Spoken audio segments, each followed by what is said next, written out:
We played really good. We started really well. The first action they could run, they scored, and that's a fantastic goal. Second one, but after last 20-25 minutes, we were really good. In the second half, they have 2-3 actions transitions, but in general, we make a really good performance. I'm so proud.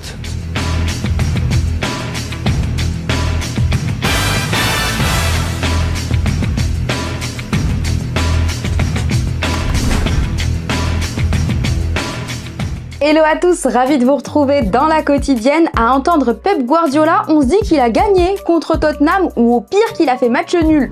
Bah c'est raté. Défaite de son Manchester City et donc élimination de la League Cup après s'être incliné 2-1 au Tottenham Hotspur Stadium. Guardiola qui doit faire face à une infirmerie pleine à craquer. Manuel Akanji blessé à l'échauffement et Savinho sorti pendant la rencontre sont les deux derniers à allonger la liste des absents en plus de Kevin De Bruyne, Rodri, Kyle Walker mais aussi Jack Grealish ou encore Jérémy Doku. Je vous cache pas que l'ami Pep n'emmène pas large. Il se perd lui-même dans ses explications. Yeah, we are 13 players, so we are in real difficulty, but we have to make the effort the last week. The guys who played finished most of them with problems, so we'll see how is recovery, but yeah. I think when we are in trouble, like we are, because in 9 years never had in the situation that many injuries for many reasons, and in these situations, the players, they make a step forward, they are more together than ever, and we will try to do this week in this short time for recovery. Chez l'autre Manchester, à United, première réussie pour Ruud van Nistelrooy contre Leicester. Pas mal pour entamer ses 4 matchs de transition alors que Ruben Amorim, débauché au Sporting, devrait arriver durant la trêve internationale qui débutera le 11 novembre pour remplacer Erik ten Hag. Les Red Devils vont s'alléger de 10 millions d'euros pour payer sa clause libératoire. Dans les autres résultats de ces huitièmes de finale, si Chelsea a chuté contre Newcastle, ça passe pour Palace, Southampton, Brentford, Liverpool et Arsenal.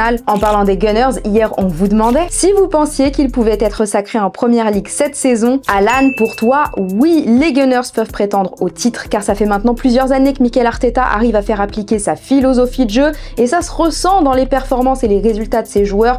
Mais tu penses que Liverpool et Man City sont si solides que la course au titre sera encore serrée cette année et grâce à ton avis, Uber Eats te régale, tu remportes ce maillot, celui de Bessine avec leur fameux héron. Félicitations à toi et merci à Uber Eats. Sans transition, au Real Madrid, c'est le chassé-croisé des vacances. Vous allez comprendre. D'abord, il y en a un qui est dans les petits papiers de la direction madrilène. C'est Vinicius, deuxième malheureux du Ballon d'Or, qui pourrait avoir un lot de consolation. Selon Relevo, Madrid aimerait offrir aux Brésiliens une prolongation de contrat en guise de soutien, mais surtout au vu de ses performances, les contacts auraient déjà été pris avec l'entourage du joueur qui est lié au merengue jusqu'en 2027. Qu'il lui fasse un contrat à vie, ça ira plus vite. En revanche, c'est moins la joie du côté d'Aurélien Tchouaméni. Toujours à en croire Relevo, 2 ans après son arrivée, le cas du français diviserait au sein de la Maison Blanche et les dirigeants seraient ouverts à des offres d'autres clubs pour s'attacher les services de celui qui était arrivé pour 80 millions d'euros dans la capitale espagnole. Il se murmure selon le média ibérique que les merengues aimeraient davantage faire confiance à Eduardo Camavinga dans l'entrejeu.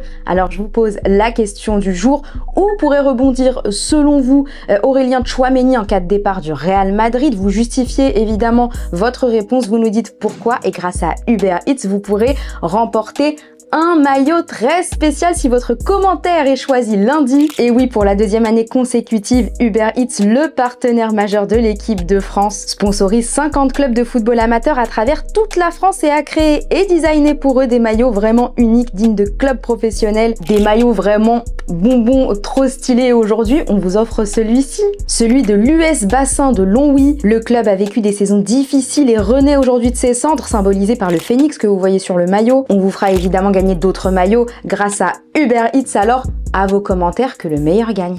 Avant de se quitter, le LOSC célèbre cette année ses 80 ans, bon anniversaire. Les Dogs ont donc sorti ce visuel sur lequel on voit les plus grandes légendes du club, Eden Hazard, Mike Maignan, Mathieu Debuchy, le coach Rudy Garcia ou encore le président Michel Sédou. Sauf que sur le réseau social LinkedIn, un certain Christophe Galtier nous a posté ça. Vous ne trouvez pas qu'il manque une personne sur cette affiche? Il s'est bien passé quelque chose en 2021? Oui, en effet, 3 saisons en tant que joueur, 4 en tant qu'entraîneur, 3 fois top 5 et 1 titre pour Christophe Galtier. Alors sa tête est peut-être cachée en filigrane quelque part, mais je suis désolée, il n'a pas été oublié. Mathieu Zoom, son nom est bien inscrit parmi les icônes lilloises. Moi je l'ai trouvé. On rend à César ce qui est à César. enfin Christophe quoi. Et voilà, c'est déjà la fin de la quotidienne. Avant de vous laisser, je voulais vous parler de l'un des meilleurs êtres humains que je connaisse sur cette terre, c'est Julien, vous le connaissez, c'est le boss. Et bien aujourd'hui, c'est son dernier jour au sein de TF1. Merci mille fois à lui pour tout ce qu'il a mis en place, c'est grâce à lui que tout le contenu voit le jour. Un super chef, un super homme. Au nom de toute l'équipe de Téléfoot, on lui souhaite le meilleur parce que c'est le meilleur. Envoyez-lui plein d'amour comme nous. Nous, on va se retrouver lundi et d'ici là, on se quitte avec un entretien exceptionnel avec Paul Pogba que vous pouvez retrouver en intégralité sur notre chaîne YouTube. À lundi, ciao. Tu vois, c'était plus qu'un coéquipier. Tu vois, on était vraiment potes du foot et potes en dehors du foot. Moi, à ce moment-là, où aussi à un moment, on est parti, on était en sélection, il y avait moi, Kylian, Ousmane. On est parti, on avait un jour off. On a fait quoi? On est parti manger un grec. On est parti manger un grec chez moi. Tu vois, il y avait un grec d'un pote à moi et tout. Et après ça, on est parti à Disney. On est parti à Disney, tu vois, comme c'est à côté. Là, on a kiffé, on a trop rigolé. Tu vois, c'est des moments où, hors foot, c'était top. Mais c'est quoi la nature de votre relation? Comment ça s'est fait, en fait, entre vous et lui? Franchement, il arrivait en sélection. Je dis, lui, et il écoutait des sons 15, des sons ivoiriens, tout ça. Je dis, c'est un ouf, lui. On était voisins, tu vois, au château, on est voisins. Donc, on a matché direct dès qu'il est arrivé. Mais déjà, tu vois, moi, j'aime bien mettre les gens à l'aise, j'aime bien taquiner, tout ça. Donc, bam, ça a matché. Donc, c'était mon gars, tu vois. C'était le timide au début, il était un peu timide, tout ça.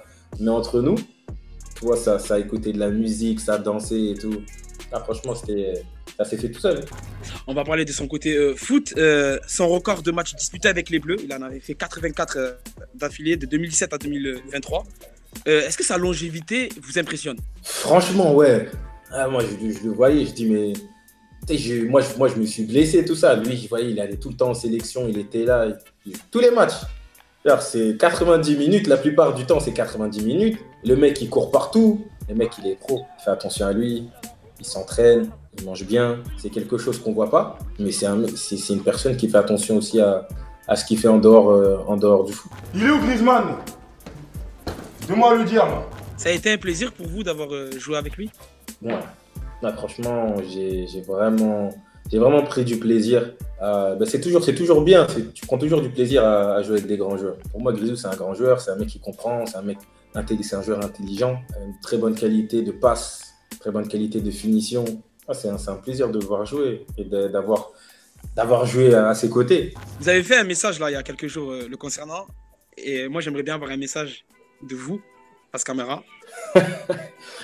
Non, mon Grisou, ça a été vraiment un plaisir d'avoir joué avec toi, porter ce maillot, gagner des trophées ensemble. Maintenant, je te souhaite vraiment le meilleur pour ta carrière et j'espère te voir très très bientôt, très très vite. On ne sait jamais, peut-être un retour, on ne sait pas, mais encore un grand merci. Merci mon Grisou.